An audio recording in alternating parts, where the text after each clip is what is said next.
how important is it to build off that second half performance and really get some momentum, uh, considering it's a lot of home games still upcoming?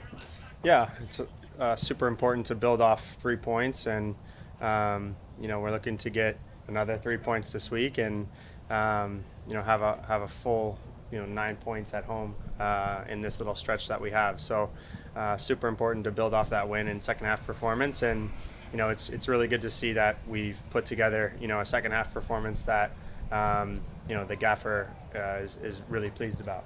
What are the keys to beating Dallas other than not letting Acosta get y'all? Yeah, Acosta's obviously a very good player. He's dangerous, so we need to be aware of him at all times. Offensive marking, making sure, when we are on, the offensive, we need to, pick up their players in transition.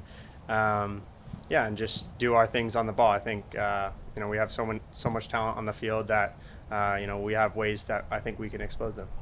Missing preseason and kind of missing some of the tactical work, do you feel up to speed now at this stage? Definitely, yeah. I feel 100% up to speed with, what the coach wants and his tactics and his game plan. What do you think the defense have to improving? And because you have 11 goals scored, and it's almost 2 goals per game. So what do you think the defense needs to improve in to don't let the other teams score that many goals? Yeah, I think, just consistency. Everyone doing their roles. I think we've given up some goals on set pieces, and I think that's a big, item that the coaches want to harp on this year, and not conceding goals on set pieces. Like I said earlier, just being aware of these teams in transition, because I think if we can do that in offensive mark, then we should be good, we should be okay and not have threats in behind. Brooks, Ronnie spoke leading into the last game, speaking of that second half, about the load levels maybe being a little bit too high during training going into that game, and him kind of wanting to tailor it to you guys. Do you feel like that helped? Did you feel like you had more energy in your legs in that second half? Yeah, definitely. I think he's done a good job at lowering the load a little bit from training. It's good to train really hard, and that's how you get prepared for games as best as possible. But also you want to be able to feel fresh going into the game. So I felt this past game we all would agree that we felt physically our best, especially late in the second half. We were putting so much pressure on them. In the last 20-30 minutes of that game. So we're looking to keep that same energy and go into Dallas with that. Did y'all do that again today? The Thursday fun day drills y'all been doing for the past couple of weeks? No, we didn't do any fun drills today. It was more serious. Okay. Yeah. There's been this kind of debate or topic of conversation about who should play right wing, whether it's Miguel or Saba. Yeah. For you as the right back, do you tailor your game in any particular way depending on who that is and how do you?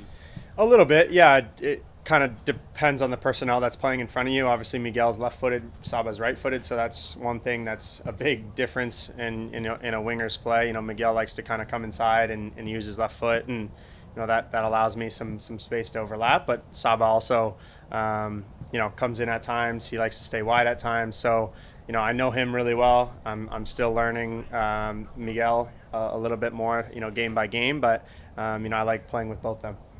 You mentioned learning Miguel's tendencies. How do you feel the relationship is with you and Latte Lasso? Yeah, I think it's really good. We've spoke a lot the last 2-3 weeks about the services that he wants and kind of the areas that I like to get in as well. And although I only have 1 assist to him this season, I think there's going to be a lot more coming. Do you feel it's the most consistent week of training? There's no international break. Seems like injuries are kind of on the positive side overall.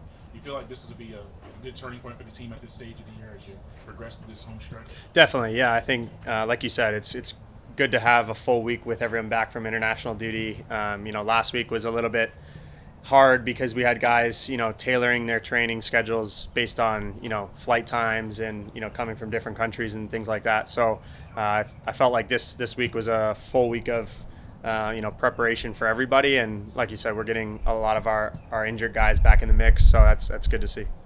What are some of the challenges that Dallas brings to you guys on that training?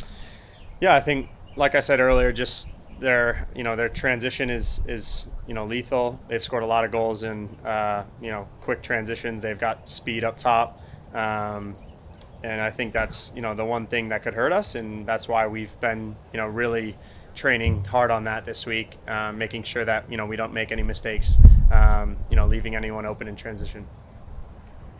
Who's your Masters pick? I mean, I gotta go Scotty Scheffler, right? Oh, I mean, come it's just on. it's just the easiest pick. Yeah. Who's the dark horse pick then? Dark horse pick, Wyndham Clark. All right. Yeah. All right. Yeah. Yeah. Thanks, guys. Appreciate it. Appreciate it.